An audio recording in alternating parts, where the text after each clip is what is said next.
Hello Libra, welcome to my channel. This is going to be your weekly reading for 26th of June to the 2nd of July. Okay, we will do a quick sound bowl, just one ping, just to tune into the energy before we begin. So you can join me if you like. I'll take a nice breath in and exhale.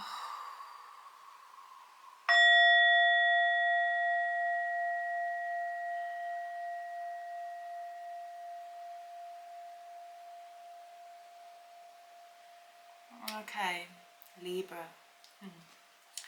Right, I'm going to try and keep this brief, around 10 minutes or so, just because we, have busy lives. I'll be doing a Celtic cross, okay, just to get as much energy as I can, but I will try not to rant.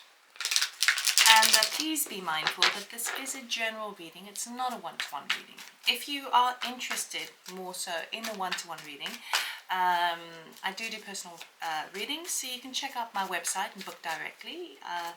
Information is in the description box below, or just contact me. Okay, Libra. I may not show you all the cards, but I just need all of them myself to be able to read for you. Okay.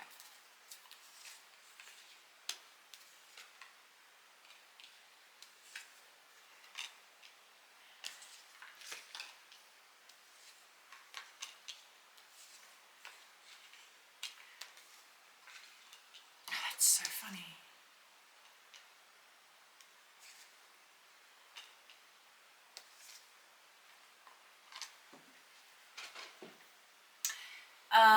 It's really weird because two cards are in the exact same position as Gemini, and not like like consequence ones, not in the same order. Like I did different cards in between. Obviously, I shuffled the deck, but it is quite interesting. I'll talk through that in a second. I just want to clarify just this final card for you.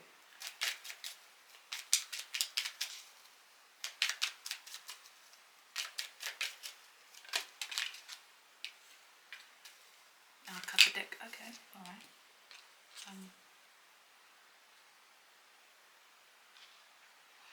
Anything else?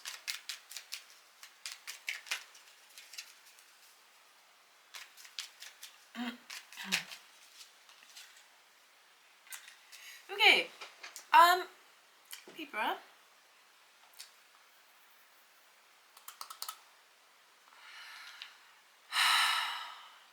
Feels like recently you walked away from something, all right, and now you feel like you're sitting pretty, like you've got your sense of stability, you feel like you're on a bit of an even keel, but you may not be connecting so much with the heart space. I think you're a bit caught up in the head space, but it's weird. Okay, so the center of your reading is a four of wands, which is that sitting pretty card, feeling a little bit more stable, a bit more structured.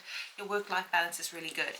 But what's crossing that energy is a Queen of Cups. So some of you may have somebody of the nature of the Queen of Cups who is quite a loving, kind of nurturing character.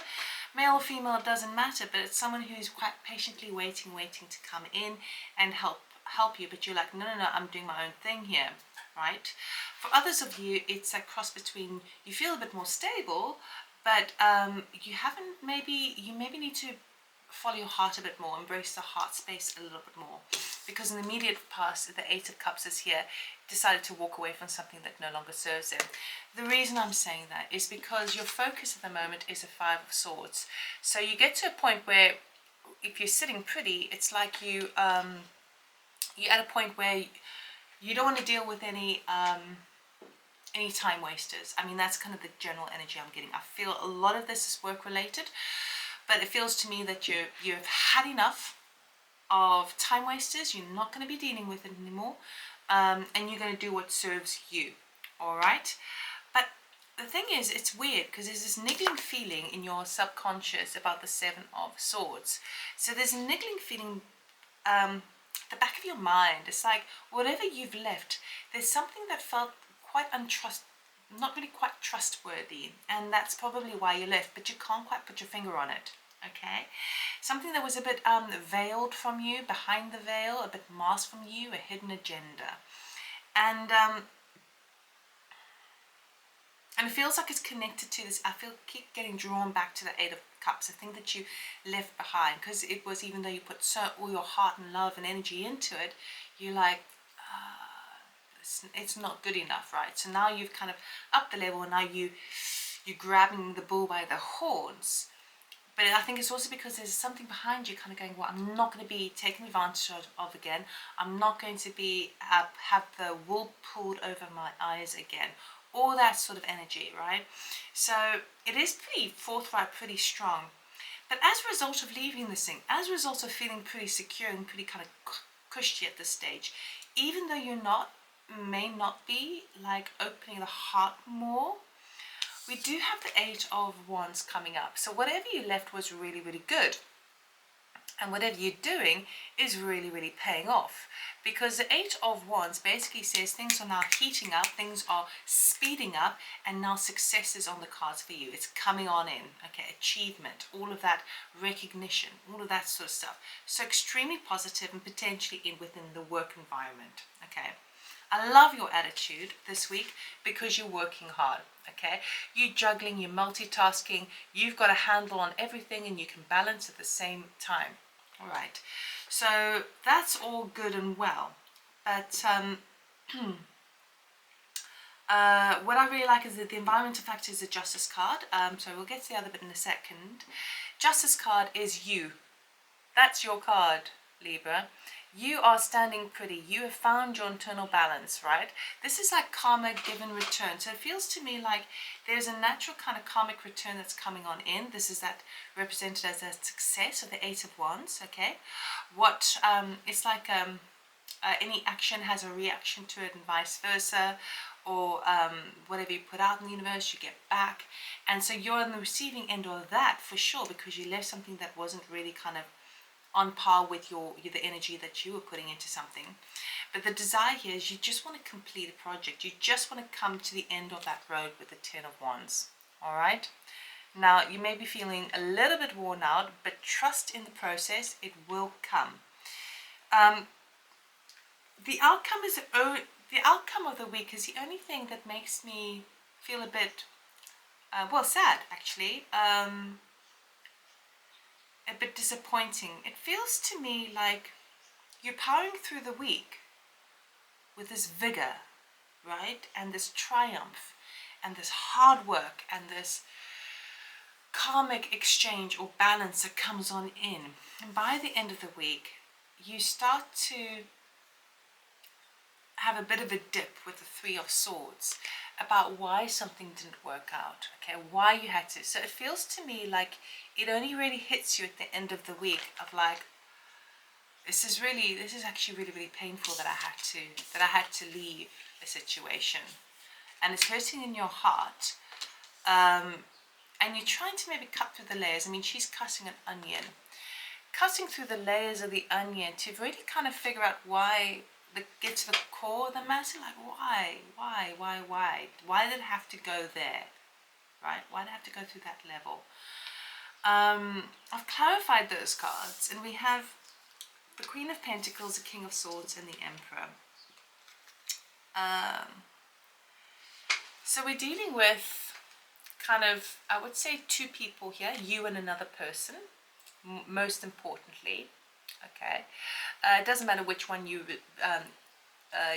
obviously the King of Swords is your energy, but it's, what I would say is that it's like it's been, what was sad, probably something to do with either a legal exchange, legal situation, or something that involves money or work. It feels like that. I'm not really massively feeling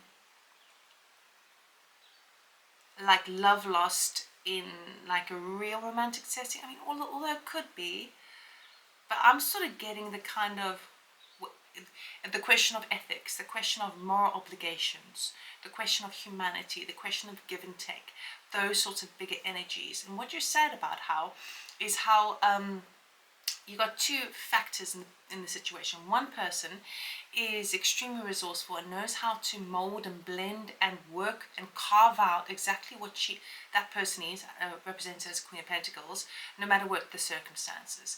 And then the other one is like a stickler for detail, a stickler for kind of following certain protocols, and sticking to the rules. All right. The Emperor really talks about the things that we do in life, that our doing energy, our solar plexus, how we plan and implement incremental steps towards our goals. So if we're talking about work here, you know, if it was a situation like that.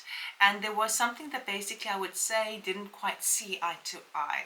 Okay, there wasn't the two parties weren't working well together. All right, so that's what this Three of Swords has been clarified as, and it's a little bit gritty. I do feel like I've got this like headache on the side of my head over here, so all of a sudden. So for some of you, it's really kind of, it's going to hit you at the end of the week of like a bit of a dip.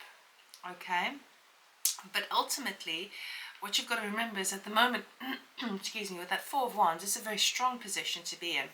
And the Eight of Cups, if you walked away from something, the Eight of Cups really talks about walking towards a wish fulfillment, okay, which is actually the Nine of Cups.